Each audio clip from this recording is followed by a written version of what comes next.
conto O Nevoeiro, de Stephen King. 2. Depois da tempestade. Norton, viagem à cidade. Poxa! Exclamou Billy. Ele estava em pé junto à cerca divisória entre nossa propriedade e a de Norton, com os olhos cravados em nossa entrada para carros mais abaixo. Essa estrada de carros segue por uns 250 metros até uma estrada rural que, por sua vez, após uns 750 a mais, emenda-se a uma outra, asfaltada e com 2 pistas, chamada Estrada Kansas. Da Estrada Kansas pode-se ir a qualquer lugar desejado, desde que seja Bridgeton. Viu que o Billy olhava e meu coração gelou. Não chegue mais perto, campeão. Onde você está já chega. Billy não discutiu. A manhã era brilhante e tão límpida como um toque de sino. O céu, que mostrara uma tonalidade suja e obscura durante a onda de calor, recuperara um vívido azul que era quase outonal. Havia uma brisa leve, desenhando alegres manchas mosqueadas de sol na entrada de carros e movendo-as de um lado para o outro. Não muito longe de onde estava Billy, ouvia-se um permanente ruído sibilante, e sobre a relva estava o que, à primeira vista, seria tomado por um confuso e enrodilhado de serpentes. Os cabos de força que vinham até nossa casa haviam caído emaranhados a cerca de 6 metros de distância e jaziam sobre um retalho queimado de relva. Os cabos contorciam-se preguiçosamente e cuspiam. Se as árvores e o gramado não estivessem tão encharcados pelas chuvas torrenciais, aquilo poderia significar o fim para a casa. Agora, no entanto, havia apenas aquele retalho negro onde os fios tinham tocado diretamente. Isso pode eletrocutar uma pessoa, pai? Pode sim. E o que a gente faz com isso? Nada. Vamos esperar pela companhia de eletricidade. E quando é que eles chegam? Não sei. Garotos de 5 anos têm uma infinidade de perguntas a fazer. Acho que eles andam muito ocupados esta manhã. Quer dar uma caminhada até o fim da Alameda comigo? Ele começou a andar e então parou, olhando nervosamente para os fios. Um deles se revirara e caíra de lado preguiçosamente, como em um aceno. Papai, a eletricidade pode andar no chão? Uma pergunta sensata. Pode, mas não se preocupe. A eletricidade quer o chão, não você, Billy. Nada lhe acontecerá se ficar longe dos fios. Ela quer o chão? Murmurou Billy, caminhando para mim. Seguimos pela entrada de carros, de mãos dadas. A coisa havia sido pior do que eu imaginara. Vi árvores caídas sobre a alameda em 4 pontos diferentes. Uma delas de pequeno porte, outra mediana e uma vetusta, cujo tronco deveria medir 1,5 metros. O musgo aderira a ela como um corpete enlameado. Galhos, alguns quase despidos das folhas, jaziam por toda parte, em desordenada profusão. Eu e Billy fomos até a estrada rural, atirando os ramos menores para o meio do mato, às margens da alameda. Aquilo me recordava certo dia de verão, talvez uns 25 anos antes. Eu talvez não fosse muito mais velho do que Billy agora. Todos os meus tios estavam ali e haviam passado os dias nos bosques, com machados e machadinhas, cortando o mato. Já tarde avançada, haviam-se acomodado todos em volta da mesa de cavaletes que meus pais usavam para piqueniques e entregaram-se a uma refeição monstro de cachorros quentes, hambúrgueres e salada de batata. A cerveja Gansett rolara como água e meu tio Reuben mergulhara no lago inteiramente vestido, inclusive com os sapatos. Naquele tempo ainda havia alces nos bosques. Posso descer até o lago, papai? Ele já se cansara de atirar galhos, de maneira que a coisa a fazer com um garotinho, quando se cansa, é deixá-lo fazer algo diferente. Claro, respondi. Voltamos juntos e então Billy foi para a direita, contornando a casa e mantendo uma grande distância dos fios caídos. Eu tomei a esquerda e fui à garagem pegar minha serra McCullough. Como desconfiara, já podia ouvir a cantiga desagradável de outras serras abaixo e acima, na margem do lago. Completei o tanque, tirei a camisa e ia voltar para a alameda quando Steph saiu. Ela olhou nervosamente para as árvores caídas, atravancando a entrada de carros. Está muito difícil? Posso dar um jeito, respondi, lá dentro. Bem, já limpei os vidros partidos, mas você terá que fazer algo com aquela árvore, David. Não podemos ficar com uma árvore na sala de estar. Não, concordei. Acho que não podemos. Entreolhamos-nos ao sol da manhã e demos risadinhas sufocadas. Coloquei a serra na área cimentada e beijei Steph,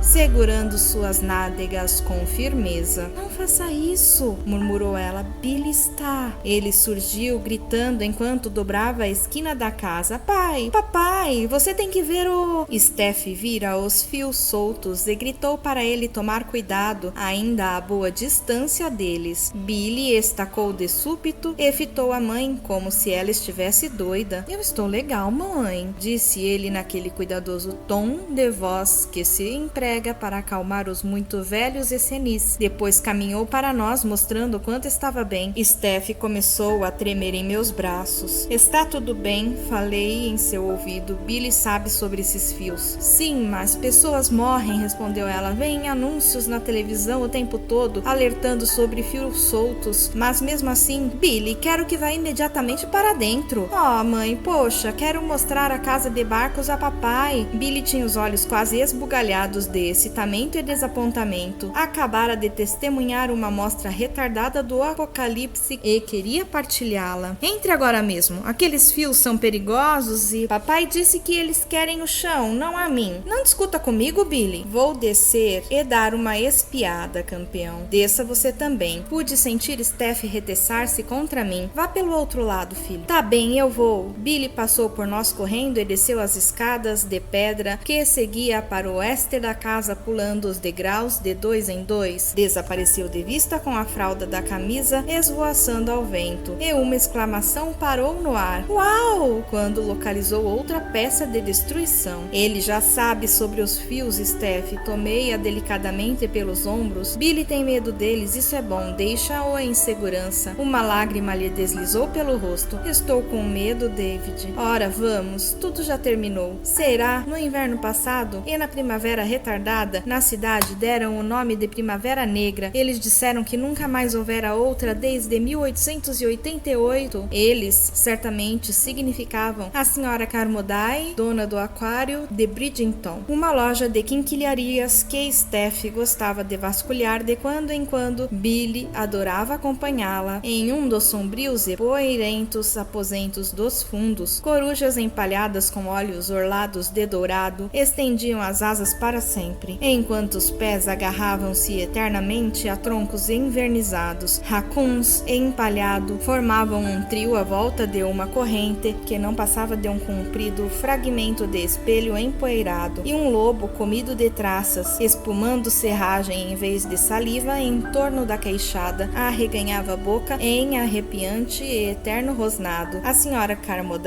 garantia que o lobo tinha sido abatido por seu pai quando bebia no arroio Stevens em certa tarde de setembro de 1901. As expedições à loja de antiguidade da senhora Carmody faziam bem a minha esposa e a meu filho. Ela se infiltrava em uma fileira cheia de vidros espelhados enquanto ele via a morte, sob o nome de taxidermia. Contudo, eu ainda achava que a velha exercia uma influência bastante desagradável sobre a mente de Steph, que, em outros sentidos, era prática e obstinada. A senhora Carmody encontrara o ponto vulnerável de Steph, seu calcanhar de Aquiles mental. Aliás, Steph não era a única da cidade que ficava fascinada com os pronunciamentos góticos da senhora Carmody e seus remédios populares, sempre prescritos em nome de Deus. Água com tocos de cigarro é boa para contusões. Quando seu marido gosta de usar os punhos depois de 3 drinks, pode-se saber que tipo de inverno vai chegar, contando-se os anéis das lagartas em junho ou medindo a espessura dos favos de mel em agosto. Agora que o bom Deus nos proteja e guarde. A Primavera Negra de 1888 1988, acrescente tantos pontos de exclamação quanto achar que deva. Eu também ouvirá a história. É do tipo que gostam de passar adiante por aqui. Se a primavera for frio o suficiente, o gelo nos lagos eventualmente ficará negro como um dente cariado. É coisa rara, a ocorrência que dificilmente acontece em um século. Eles gostam de falar nisso para os outros, mas duvido que com maior convicção do que a senhora Carmody. Tivemos um inverno duro e uma primavera atrasada, falei. Agora vamos ter um verão muito quente. Houve esta tempestade furiosa, mas já terminou. Não está agindo com naturalidade, Stephanie. Essa não foi uma tempestade comum, disse ela na mesma voz roufanha. Não foi. Nisso concordo com você. Bill Geost é que me contara a história da Primavera Negra. Bill possuía e dirigia já há uma temporada o Geost's Mobile em Casco Village. Ele operava a casa com seus 3 filhos beberrões e a ajuda ocasional dos 4 netos beberrões quando estes podiam largar um pouco a lanternagem de seus snowmobiles e bicicletas para estradas de terra. Bill estava com 70 anos, aparentava 80 e podia beber como se tivesse 23, quando sentia disposição. Eu e Bill havíamos levado um scout para encher o tanque. No dia seguinte ao de uma tormenta surpresa em meados de maio, que deixou a região com quase 30 centímetros de neve molhada e compacta, que cobriu a grama e flores recentes. Geost andara entornando uns copos e estava feliz em passar adiante a história da Primavera Negra, com floreios pessoais. Enfim, às vezes temos neve em maio, ela vem e vai embora. 2 dias mais tarde. Não é nenhum fenômeno. Steph voltara a olhar pensativamente para os fios caídos. Quando será que o pessoal da companhia de eletricidade virá dar um jeito neles? Assim que for possível, não vai demorar muito. Só quero que não se preocupe com Billy. Ele tem a cabeça no lugar. Esquece de guardar as roupas, mas não irá pisar em cima de um monte de fios caídos. Billy é um garoto vivo, saudável e inteligente. Toquei um canto de sua boca e a forcei ao começo de um sorriso. Está melhor agora? Você sempre torna as coisas melhores, disse ela, fazendo com que me sentisse bem. Do lado da casa, dando para o lago, Billy gritava para nós irmos lá ver alguma coisa. Venha, convidei. Vamos apreciar os estragos. Ela resmungou soturnamente. Não quero apreciar estrago nenhum. Vou para minha sala de estar e ficar lá sentada. Venha, insisti. Deixará um garotinho feliz. Descemos a escada de pedra de mãos dadas. Mal havíamos chegado à primeira curva quando Billy surgiu correndo da direção contrária, quase se chocando conosco, tal a sua pressa. Ei, calma, disse Steph, franzindo de leve as sobrancelhas. Em sua mente, talvez ouvisse escorregando para aquele mortal ninho de fios eletrizados, em vez de contra nós dois. Vocês têm que ver, ofegou Billy. A casa de barcos está toda arrebentada. Tem um cais em cima das pedras e árvores no abrigo de barcos. Jesus Cristo! Billy Drayton! Gritou Steph. Desculpe, mãe, mas vocês têm que... Uau! E ele se foi. Depois que solta as notícias, a pitonisa cai fora. Falei e isso fez Steph rir, sufocando novamente. Escute, assim que cortar aquelas árvores da entrada de carros, irei até os escritórios da companhia de eletricidade em Portland Road. Direi ao pessoal da Central Main Power o que temos por aqui, está bem? Certo, disse ela, aliviada. Quando acha que pode ir, exceto pela árvore maior, a que tinha o apertado corbete de musgo, eu teria cerca de 1 hora de trabalho, incluindo a grandona. Haveria tarefa para até às 11 ou coisa assim. Bem, então, preparo o almoço para você aqui e quando for, quero que me traga algumas coisas do supermercado. Estamos quase sem leite e manteiga. Além disso,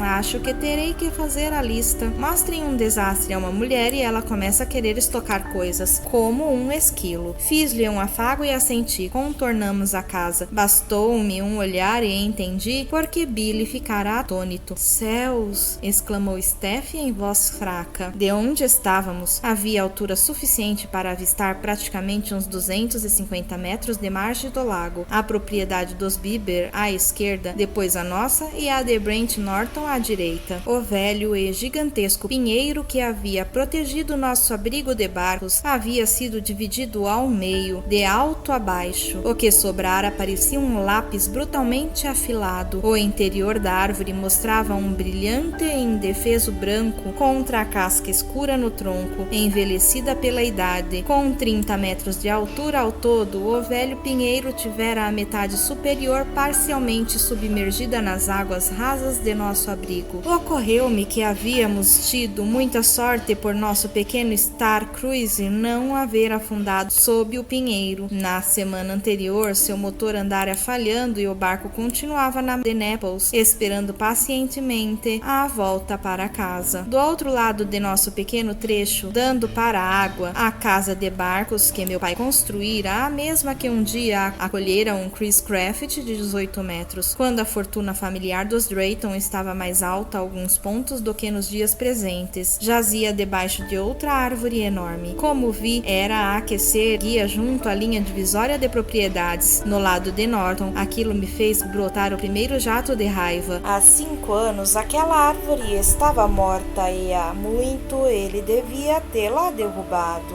Fizera 3/4 do trajeto da queda, estando escorada por nossa casa de barcos. O teto oferecia uma aparência bêbada desmantelada. Do buraco produzido pela árvore, o vento espalhara telhas de madeira por toda a ponta de terra onde se erguia a construção. A descrição de Billy, rebentada, encaixava-se perfeitamente. A árvore de Norton! Exclamou Steph. Sua voz tinha tal fúria indignada que acabei sorrindo apesar de meu sofrimento. O mastro da bandeira jazia na água e a Old Glory jazia encharcada a seu lado, em um emaranhado de passadeira, e eu já podia adivinhar a resposta de Norton. Trouxesse-me. Billy estava em pé no quebra-mar rochoso, examinando o embarcador que fora parar em cima das pedras. Era pintado em joviais listras amarelas e azuis. Olhando para nós por sobre o ombro, ele gritou jubiloso: "É o dos Martin, não é?" "Sim, é", respondi. "Quer entrar na água e pescar a bandeira, grande Bill?" "Claro!" À direita do quebra-mar havia uma pequena praia arenosa. Em 1941, antes que Pearl